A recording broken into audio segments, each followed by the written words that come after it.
안녕하세요. 희망나무TV 이다경입니다. 오늘도 저희 영상을 클릭해 주셔서 감사드립니다. 이번 시간에는 제20대 대통령으로 당선되신 윤석열 당선자님에 대해서 말씀드리려고 하는데요. 이분이 우리나라를 대표해서 우리나라를 잘 이끌어가 주셔야 되잖아요. 자, 회사를 하나 이끌어가는 대표도 정말 할 일이 많고 혼자서 묵묵히 결정을 해야 되는 그런 중요한 순간들이 많습니다. 그런데 5천만 인구인 대한민국을 이끌어가 줄 이런 지도자가 할 일은 얼마나 더 많을까요? 앞으로 임기 5년 동안 정말 많은 일을 해주셔야 되는데요. 겉으로 보기에는 대한민국의 최고 수장으로서 부러울 게 없어 보일 수도 있겠지만 한 나라를 책임지고 많은 일을 결정하는 데는 고비와 고난이 따를 것입니다. 앞으로 5년간 국정 운영을 하시는데 도움이 될 수 있도록 윤석열 당선인 사주에 맞는 풍수개운법에 대해서 말씀드리겠습니다. 구독, 좋아요, 알림 설정 콕콕. 먼저 윤석열 당선자의 사주를 보면 이분은 금수상관격 사주라고 볼 수 있습니다. 이런 사주는 굉장히 총명하고 논리적이고 창의력이 뛰어납니다. 그냥 묵묵히 이렇게 일을 하는 것 같은데도 머릿속은 항상 새로운 아이디어가 번뜩이는 그런 사주입니다. 이분은 좀 방골 기질이 있지만 굉장히 의협심이 강해요. 내 목에 칼이 들어와도 아닌 건 아니야. 뭐 이러실 분인 거죠. 자, 전체적인 사주를 보면 자기의 자존심도 강하고 굉장히 승부욕도 강하거든요. 또 하나 이분한테 좋은 게 배우자 운이 좋고 자녀 운이 굉장히 좋아요. 그런데 아마 이런 배우자를 만나면서 뭔가 좀 본인의 생활, 본인의 사회의 어떤 영향에 대해서 새로운 터닝 포인트가 됐을 수도 있겠다. 좀 더 도움이 되는 그런 삶이 됐겠다. 이렇게 보여지거든요. 그리고 또 하나는 자녀 운이 굉장히 좋은데 이분이 자녀가 없으시잖아요. 제가 보면은 반려견 4마리, 반려묘 3마리 있다고 하는데 아이들이 그냥 내 친자식 같을 거예요, 아마. 막 예쁜 딸, 예쁜 아들 이렇게 같이 살지 않을까 싶어요.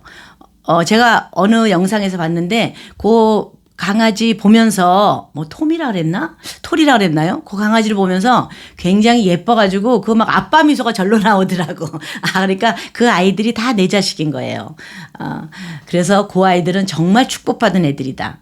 왜? 자식운이 굉장히 좋아. 그냥 가만히 있어서 밥만 먹여도 걔들 건강하게 잘 클 거예요. 네, 이런 분은 조금 아들이나 딸을 낳았어도 더 좋았을 걸 그랬습니다. 네. 그리고 이분 같은 경우에는 굉장히 조직에 좀 충실한 운이거든요. 자, 어떤 나라 일을 하거나 큰 공직에 올라라 이런 사주를 갖고 태어났어요. 그래서 이분도 이런 얘기도 하셨잖아. 나는 조직에 충성하지 사람한테 충성하지 않는다. 이런 얘기를 하셨는데 그 얘기했을 땐 저도 조금 멋졌어요. 네, 자기의 자존감을 갖고 살아간다는 거잖아요. 그렇죠? 그래서 관복을 상징하는 본인이 이런 내가 관복을 입었을 때 정관운과 편관운이 다 있느냐 아니면 정관운만 있느냐 이게 사주에 따라서 조금 다른데요. 이분은 정관운과 편관운이 다 갖고 계신 분입니다. 그래서 아마 본인이 정당하게 길을 걸어가기도 하지만 그러나 때로는 이렇게 큰 자리에 오를 수 있는 그런 운도 있는 그런 사람입니다. 사람이 태어난 사주대로 산다면 누구나 다 똑같은 날 태어났으면 똑같은 인생길을 걸어가겠죠. 그러나 살아가면서 환경이라든가 아니면 내가 어떻게 하고 살아가느냐 그거에 따른 내가 나를 개운시키고 살아가는지 내 운을 좀 밟으면서 살아가는지 그거에 따라서 사람의 훗날은 굉장한 차이가 납니다. 지금 여기에서 한 1도나 2도만 틀어져서 여기는 별로 차이가 안 나겠지만 그게 먼 인생길을 쫙 틀어서 볼 때는 나중에 마지막에는 굉장히 많은 차이가 나거든요. 지금 윤석열 당선인의 사주를 간단하게 말씀드렸는데요. 이 사주를 가지고 어떻게 개운을 하며 살아가면 우리나라를 잘 이끌어줄 수 있는지 또 이분이 나이가 들어서까지 평안하게 잘 살 수 있는지에 대해서 말씀드리려고 하는데요. 사람에게는 이렇게 선천운과 후천운이 있습니다. 제가 지금 말씀드린 사주는 태어난 연월 일 제가 시간은 몰라서 연월 일까지만 가지고 말씀드린 거거든요. 이렇게 연월 일에 맞춘 고정된 사주. 그게 인생에 내가 가지고 태어난 숙명이에요.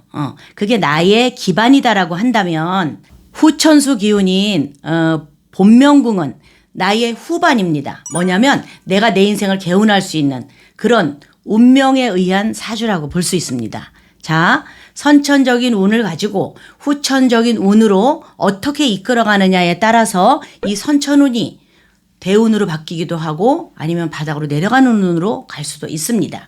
후천수 개운법은요, 각자가 가지고 있는 본명궁에 따라서 사람마다 조금씩 다른 기질과 다른 개운법을 가지고 살아가야 하는데요. 그 기운은 내 인생을 앞으로 꽃길로 인도할지 자갈밭으로 인도할지에 대해서 굉장히 중요한 역할을 하는데요. 윤석열 당선인의 후천수 본명궁은 사목입니다. 자, 이분은 선천운은 경진 일주거든요. 그래서 경금의 기운인데 후천운은 사목이에요. 음목의 기운입니다. 그러면 내가 이 음목의 기운으로 이 경진일주, 경금의 인생을 잘 보듬으면서 또는 이 경금의 인생을 잘 밑받침해가면서 살아간다면 이분은 앞으로도 더 조금 편안하고 그리고 내가 나이가 들어서도 존경받고 그리고 평안하게 살아갈 수 있는 그런 기운을 만들어줄 수가 있습니다. 이런 사목의 후천수 기운으로 제가 풍수 개운법에 대해서 알려드릴 텐데요. 이 풍수는 때로는 사람들이 그거 미신이야, 그거 옛날 말이야 막 이렇게 하시는 분도 있는데요. 그렇지 않습니다. 풍수라는 거는요, 우리 조상 대대로 경험을 하면서 내려온 통계학을 바탕으로 검증된 결과물입니다. 자, 그럼 사목인 후천수 기운으로 윤석열 당선인에게 도움이 될 만한 풍수 개운법에 대해서 알려드리겠습니다. 대통령의 자리는 인사가 만사라고 하지 않습니까? 대통령으로서 제일 중요한 것은 인사하는 것인데요. 두 가지 측면으로 생각을 해보셔야 할 것 같습니다. 첫 번째는 나를 위해서 보좌할 충신이 필요하고요. 두 번째는 내가 잘못된 판단을 하고 잘못된 방향으로 갈 때 따끔하게 충원을 할 수 있는 그런 사람도 필요합니다. 만약에 나에게 입 바른 소리 하는 그런 사람은 좀 거리를 두고 나한테 좋은 말만 해주는 그런 사람을 곁에 두게 된다면 안 좋은 결과를 초래할 수도 있습니다.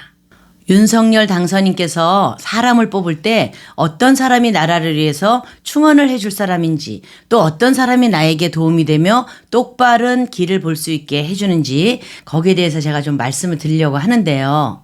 윤석열 당선자는 후천수가 본명궁이 목입니다. 그래서 이 목의 기운인 사람은 나를 보좌해주고 따를 수 있는 위치에 있는 사람과 또 하나는 나에게 바른 길을 갈 수 있도록 바른 눈을 뜰 수 있도록 해주는 사람, 이 두 가지 종류의 기운이 있는 그런 사람이 좋습니다. 자, 첫 번째, 나를 잘 따르고 보좌를 해줄 사람은요, 화의 기운인 사람인데요. 그런 사람은 목의 기운인 내가 목생화 해주기 때문에 생함을 당한 화의 기운인 사람은 이 목의 기운을 보면 참 좋습니다. 그냥 바라만 봐도 좋은 사람 있잖아요. 우리가 보면은 괜히 싫은 사람 있듯이 그렇게 목의 기운이 너무 좋아. 그리고 존경스러워. 그래서 목의 기운이 하고자 하는 일에 내가 열정을 다해서 있는 힘을 다해서 일을 잘 해줄 수 있는 그런 사람입니다. 반면 본명궁이 수의 기운인 사람은 수생모옥해서 이 목의 기운인 사람을 생해줍니다. 그러면 어떻게 했어요? 목의 기운이 잘 됐으면 좋겠다. 그리고 목의 기운이 이렇게 바른 길로 갔으면 좋겠다. 이런 생각을 가지고 좋은 말, 바른 말을 해줄 수 있는 사람이 바로 수의 기운입니다. 다시 말해서 내가 좀 마이너스가 되더라도 목의 기운이 좋은 길로 갈 수 있도록 바른 말을, 정직한 말을 해줄 수 있는 그런 사람인 거죠. 나에게 해주는 달콤한 말도 또 쓰디쓴 말도 모두 귀담아 들어야 하는 대통령의 자리에 있기 때문에 어느 한 곳에 치우치지 말고 나를 찍어준 사람을 위해서도 또한 나를 찍어주지 않은 사람을 위해서도 국정 운영을 할 수 있는 100%의 국민을 위한, 국민만을 위한 그런 대한민국의 대통령이 되었으면 좋겠습니다. 언론에 보도되는 걸 보면 청와대에 들어가지 않고 광화문에 첫 대통령 시대를 열겠다고 하셨는데 이렇게 새롭게 집무실을 꾸미실 때 제가 집무실을 여는 데 도움이 될 수 있도록 몇 가지 풍수적인 팁을 드리겠습니다. 먼저 집무실을 어떻게 꾸미면 되는지 양택 8방향에 대해서 간단히 설명드리면요. 이 양택이라는 거는 사람이 사는 집을 말합니다. 그래서 사람이 사는 집이나 사람이 근무하고 있는 이런 업무 공간, 이런 공간을 통틀어서 양택이라고 하는데요. 이 양택은 동사택 4방향, 서사택 4방향 이렇게 8방향 안에 전 세계의 업무실과 집이 다 들어 있습니다. 자, 그러면 우리가 그럼 어느 집에 누가 살면 좋을까요? 이렇게 맞아야 되는 집이 있잖아요. 집무실도 마찬가지예요. 자, 윤석열 당선인은 동사명에 해당되는 사목입니다. 자, 후천수가 사목인 사람은 동사택에 해당하는 집이나 동사택에 해당하는 집무실을 가지면 좋은데요. 이 동사택은 북쪽, 동쪽, 남쪽, 남동쪽이 문방향인 곳이 동사택입니다. 이렇게 문 방향이 정해지고 나면 이 책상 자리가 중요한데요. 책상을 어느 위치에 놓고 어느 방향을 바라봐야 되는지가 그 다음으로 중요합니다. 자, 이 책상의 위치와 방향은 지금 보시는 것처럼 3가지의 예시를 제가 들어드렸는데요. 저 1번 예시를 보면 자, 출입문은 북쪽 방향으로 나 있는 경우입니다. 이럴 경우에 책상은 남쪽이나 남동쪽에 해당하는 위치에 놓는 게 좋습니다. 왜 여기 남쪽과 남동쪽에 책상을 위치하는 게 좋으냐면요. 여기서 제가 잠깐 양택 8방향에 대해서 설명드리겠습니다. 자, 양택의 8방향에는 좋은 방향 4군데가 있고 안 좋은 방향 4군데가 있습니다. 이 좋은 방향 4방향은요, 생기방향, 연년방향, 천희방향, 보기방향 이렇게 4군데가 좋은 방향이거든요. 그런데 대통령님이시다 그러면은 왜 해외로도 가서 많은 사람들을 만나고 또 국내에서도 굉장히 많은 사람들과 접견을 해야 되잖아요. 그래서 그 사람들에게 좋은 말도 들어야 되고 좋은 업무 지시도 내려야 하는 이런 위치에 있게 되기 때문에 연년 방향에 자리에 앉는 게 좋습니다. 자, 생기 방향은 나한테 기운을 굉장히 많이 주는 그런 자리예요. 거기는 좀 보좌관 되시는 분이 좀 앉으셔도 좋을 것 같아요. 그리고 연년 방향은 어떠냐면 좋은 사람들을 많이 만나는 거야. 나한테 달콤한 말을 해주는 사람보다 나한테 똑바로 업무를 볼 수 있도록 그런 말을 해줄 수 있는 나의 편인 그런 사람을 많이 만날 수 있는 방향이 연년 방향입니다. 그리고 천희 방향은 하늘에서 좀 도와주는 방향이라고 보시면 돼요. 아, 내가 조금 편안하게 뭔가 막힐 때 생각이 탁탁 날 수 있는 그런 방향이구나 이렇게 생각을 하시면 되고요. 보기 방향은 사업을 하시거나 이렇게 경제권이 있으신 이런 사업하시는 회장님이나 사장님한테 좋은 방향이라서 그 방향은 제가 뺐습니다. 네, 돈을 버실 일은 없잖아요. 그렇죠? 이렇게 좋은 자리에 책상의 위치를 정한 다음에 내가 바라봐야 되는 방향도 아주 중요하거든요. 윤석열 당선자는 사목, 목의 기운입니다. 이런 목의 기운인 사람은 북쪽을 바라보는 게 가장 좋습니다. 내가 뒤에 있는 쪽이 남쪽이야. 이렇게 남쪽을 등지고 북쪽을 바라보고 직무를 볼 때 훨씬 더 내가 하는 일의 업무가 2배, 3배 효율이 높아질 수 있습니다.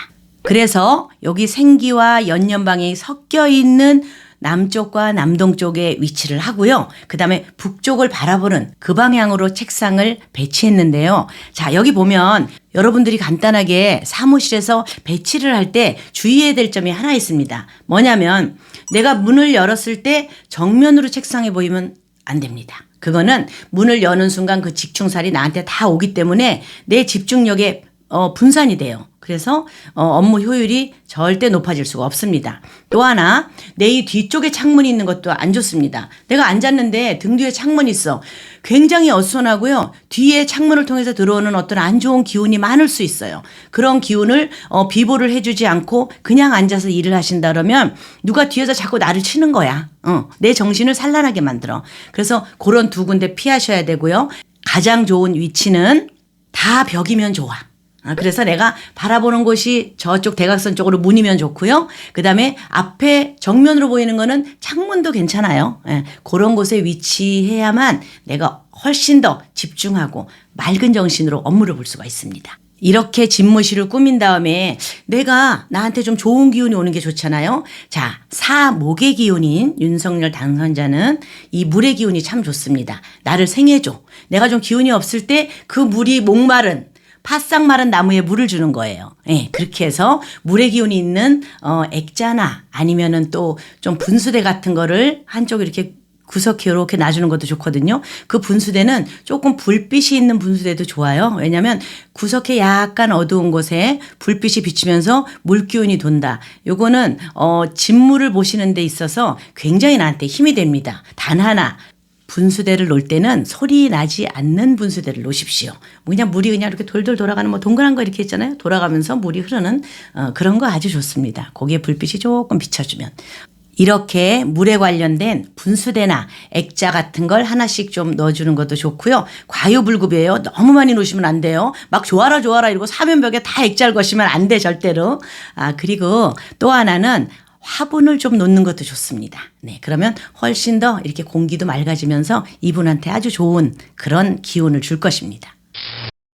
많은 사람들하고 소통을 하고 그리고 우리 평화로운 나라를 만들어가기 위해서 중요한 결정을 해야 할 때가 많은 우리 윤석열 당선자께서는 잠자리 또한 정말 중요한데요. 자, 이 침실은 부부의 공간이기 때문에 두 분이 모두 잠자리가 편안해야 됩니다. 제가 어느 방송에서 보니까 그 김건희 님께서 영부인, 여사 이런 호칭 쓰지 말고 그냥 윤석열의 배우자라고 이렇게 불러주세요라고 했다는데요. 지금까지 대통령의 부인은 영부인이구나 이런 호칭만 저는 생각을 했는데 배우자로 불러달라는 말을 듣고 아주 조심스러운 행보를 하시는구나 이런 생각이 들었습니다. 이렇게 두 분이 사용하실 침실은 너무 밝거나 화려한 것은 좋지 않은데요. 침실에 막 이렇게 예쁜 샹들리에나 아니면 화려한 전구 아니면 잠자는 동안 내가 무의식 속에서 뭔가 나를 이렇게 딱 누를 수 있는 그런 기운이 있는 건 안 좋습니다. 그래서 좀 이렇게 자분자분하고 좀 예쁘고 소박하고 그런 아늑한 기운이 드는 그런 느낌의 전구나 아니면 코너 등 이런 걸 은은하게 켜놓고 주무시는 게 가장 좋은데요. 제가 이 김건희 배우자님의 후천수를 보니까 이분은 팔토에 해당이 되십니다. 자, 그래서 제가 볼 때 나이도 이렇게 12살 차이 나시는데 목의 기운인 윤석열 당선자와 토의 기운인 김건희 배우자님을 보면 목극토해서 꼼짝마 막 이러실 것 같아. 그런데 그 강아지를 보면서 아빠 미소 할 때 보면은 그런 막 이렇게 근엄하고 이런 거보다는 굉장히 편안하구나 이런 걸 전 또 느꼈거든요. 자, 이렇게 두 분이 잠을 주무셔야 되는데요. 제가 제 영상에서 누누이 말씀을 드렸는데 자, 한 사람과 또 한 사람이 극하고 극함을 당하는 관계예요. 그러면 극함을 당하는 사람의 상생 색상을 써주는 게 좋다라고 제가 말씀을 드렸습니다. 극함을 당하는 사람의 상생 색상은 극하는 사람의 본인한테도 나쁘지 않은 좋은 색상입니다. 그래서 이 목의 기운과 토의 기운의 두 분 공통의 색상은 붉은색 계통인데요. 그렇다고 뭐 빨간 이불, 막 정열적인 버건디색 이런 것도 좋습니다. 그런데 은은한 핑크색이 좋을 것 같아요. 왜냐하면 그 은은한 핑크색은 나를 좀 편안하게도 해주고 그리고 나를 약간 젊게도 만들어줘. 그래서 항상 생하는 기운으로 또 아침에 퍼뜩 일어날 수 있는 그런 기운을 줄 수 있습니다. 그래서 방 안에 도배 색상이나 이불 색상, 커튼 색상을 하실 때 조금 참고를 하시면 될 것 같아요. 이렇게 도배를 하고 난 다음에 가장 중요한 게 침대 놓는 방향이잖아요. 그런데 이 침대를 어느 위치에 놓고 어느 방향을 잡아야 될지 이게 참 중요해요. 그런데 잠을 잘 때는 반환살 방향이라고 있습니다. 12개의 살이 있는 이 12신살 중에 이 반환살은 굉장히 좋은 살에 해당이 되거든요. 옛날에 내가 말 한 장에 올라탔다 이런 뜻이에요. 그래서 뚜벅뚜벅 가서 모든 일이든 열심히 아주 생각이 할 수 있는 그런 방향이라고 볼 수 있는데요. 이 두 분 다 쥐띠신데요. 12살 띠동갑이시잖아요. 그렇죠? 그래서 이 쥐띠한테 좋은 방향은 축방향입니다. 축방향은 어디냐면 시계 방향으로 1시 방향인데요. 이 1시 방향이 두 분한테 아주 좋은 반환살 방향이라서 이곳에 침대를 두시는데 하나 더 회두극자 방향은 피하셔야 됩니다. 회두극자란 사람이 살아서든 죽어서든 머리를 두면 안 좋은 방향을 말하는데요. 이렇게 묘를 쓸 때도 이 방향으로 머리를 두지 않습니다. 예, 이렇게 회두극자가 굉장히 중요합니다. 왜냐하면 내가 잠자는 동안 안 좋은 기운을 받느냐 좋은 기운을 받느냐 그거에 따른 게 회두극자이기 때문이에요. 그런데 윤석열 당선자는 이 회두극자 방향이 없습니다. 다시 말해서 안 좋은 방향이 없어. 360도 아무데나 머리를 두고 주무셔도 괜찮아. 그런데 김건희 배우자님은 안 좋은 방향이 있습니다. 어디냐면 북동쪽 방향이거든요. 그래서 이 북동쪽 방향만 피하고 주무시면 돼. 자, 두 분이 반환살 방향, 시계 방향, 한시 방향에 침대를 놓으시고 그리고 북동쪽으로만 머리를 두지 마시고 8방향 중에서 7방향 아무 곳에나 침대 머리를 두고 두 분이 주무시면 굉장히 편안한 잠자리가 되겠다. 이렇게 제가 팁을 드리고 싶습니다. 침대를 놓으실 때 여기가 반환살 위치구나 이러고 거기에서 북동쪽만 피해서 놓으시면 안 돼요. 하나 더 참고를 하셔야 될 게 있어. 뭐냐면은 침대를 딱 놓을 때는 방문이 정면으로 보이면 안 돼요. 혹시 정면으로 보일 수밖에 없다면 침대 발끝에다 이렇게 가리개를 하나 놓으셔야 돼. 그러더니 커튼을 얇은 커튼을 하나 치시든지 이렇게 하셔야 됩니다. 문으로 바로 들어오는 살을 내가 잠을 자면서 받을 수가 있어요. 잠을 자는 공간은 무의식의 세계거든요. 그 무의식 중에 내가 어떻게 휘말리느냐에 따라서 좋은 기운으로 휘말리면 아침이 거뜬하고 안 좋은 기운으로 휘말리게 되면 하루가 굉장히 피곤합니다. 그래서 그거는 좀 피하셔야 되고요. 또 이 머리 두는 방향을 창문 방향은 절대 피하셔야 되는데 창문 방향을 피할 수가 없다라고 하면 그 창문에 이렇게 완전히 차단을 할 수 있는 암막 커튼을 설치를 하셔야 돼요. 그래서 주무실 때는 그 커튼을 치셔야 되고요. 가장 좋은 건 머리 위에 아무것도 없어야 돼. 그냥 벽이면 가장 좋아. 그리고 이 머리 부분에 상생하는 색깔 두 분의 공통색 있죠? 아까 제가 붉은 계열이라고 말씀드렸잖아요. 다른 곳을 다 그냥 파스텔 톤으로 꾸몄다 그러면 머리 부분만큼은 두 분의 공통색상인 핑크색이나 아니면 버건디색이나 그렇게 좋은 기운이 올 수 있는 그런 벽지 색상을 택하셔서 머리 부분만 좀 해주십시오. 윤석열 당선자님 당선되신 걸 축하드리고요. 지금 말씀드린 사주에 맞는 풍수 개운법으로 나라를 잘 이끌어 주셔서요. 본인이 말씀하셨던 번영과 화합으로 하나 되는 그런 대한민국을 만들어 주시기 바랍니다.